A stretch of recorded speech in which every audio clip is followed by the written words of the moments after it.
20장. 어느 날 예수께서 성전에서 복음을 전하시면서 사람들을 가르치고 계실 때 대제사장들과 율법학자들이 장로들과 함께 예수께 다가와서 그분에게 말했다. 당신이 어떤 권세를 가졌기에 이러한 일들을 할 수 있습니까? 누가 이런 권세를 당신에게 주었습니까? 우리에게 말하시오. 예수께서 그들에게 대답해 말씀하셨다. 나도 너희에게 질문이 있으니 말해보라.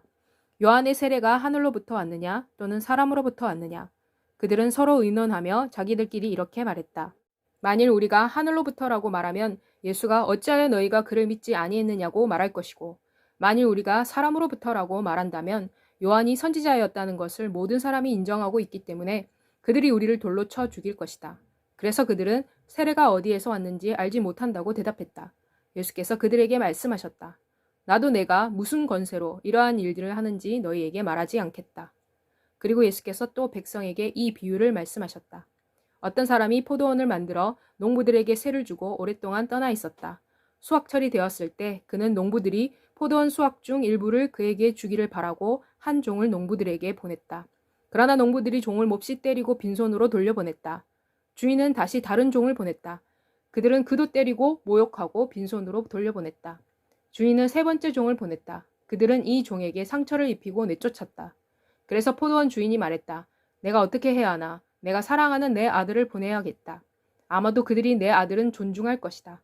그러나 농부들이 그를 보고 서로 의논하며 자기들끼리 말했다. 이 사람은 상속자이니 그를 죽이자.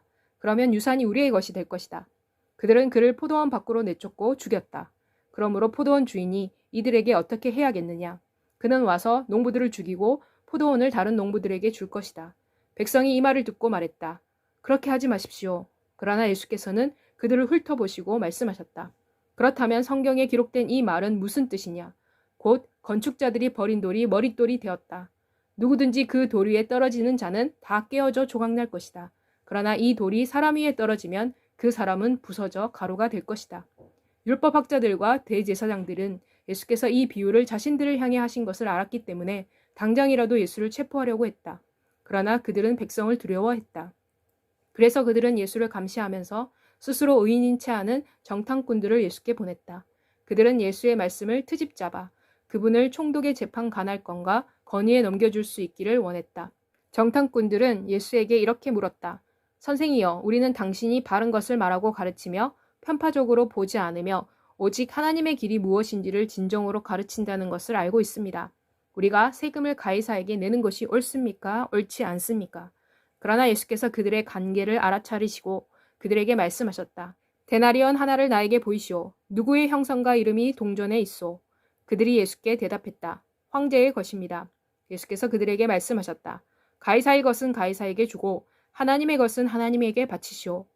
그들은 예수께서 사람들 앞에서 하신 말씀으로 그분을 함정에 빠뜨릴 수 없었다. 그들은 예수의 대답에 놀라 침묵했다. 부활이 없다고 주장하는 사두개 사람 중 몇 사람이 예수께 와서 그분께 물었다. 말하기를 선생이여, 모세는 만일 어떤 사람의 형제가 그의 아내를 남겨두고 자식이 없이 죽으면 그 사람의 동생이 죽은 형의 아내와 결혼하여 죽은 형을 위해 후손을 두어야 한다고 우리를 위해 기록해 두었습니다.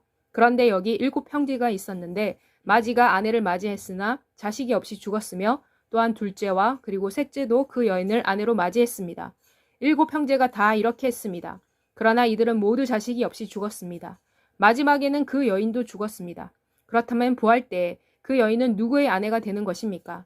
이는 7 형제가 모두 이 여인과 결혼했기 때문입니다. 예수께서 그들에게 말씀하셨다.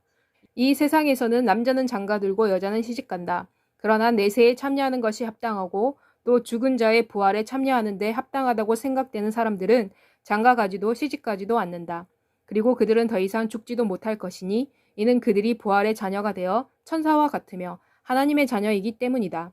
모세도 가시떨기 나무를 설명하는 대목에서 주를 아브라함의 하나님, 이삭의 하나님, 야곱의 하나님이라고 부르면서 죽은 자가 살아난다는 것을 보여주었다. 이는 하나님은 죽은 자의 하나님이 아니고 살아있는 자의 하나님이시며 그분에게는 모든 사람이 살아있기 때문이다. 율법학자들 중 몇 사람이 말했다. 잘 말씀하셨습니다, 선생이시여. 이는 그 이후에는 그들이 감히 더 이상 예수께 질문을 하려고 하지 아니했기 때문이었다. 그러나 예수께서 그들에게 말씀하셨다. 사람들이 어찌하여 그리스도를 다윗의 자손이라고 말할 수 있느냐? 시편에서 다윗 자신은 이렇게 말하고 있다. 주께서 내 주께 말씀하시기를 내가 내 원수들을 내 발판으로 삼을 때까지 내 오른편에 앉아 있어라. 다윗이 그리스도를 주라고 부르는데 어찌 그리스도가 다윗의 자손일 수가 있는가? 그리고 예수께서 모든 사람들이 들을 수 있는 곳에서 제자들에게 말씀하셨다. 긴 옷을 입고 다니기를 좋아하고 시장에서 인사받는 것과 회당에서 가장 좋은 자리와 그리고 잔치에서 명예의 자리를 차지하기를 좋아하는 율법학자들을 경계하여라. 그들은 과부의 가산을 집어삼키면서도 겉으로는 길게 기도를 드린다. 그들은 더 엄한 심판을 받을 것이다.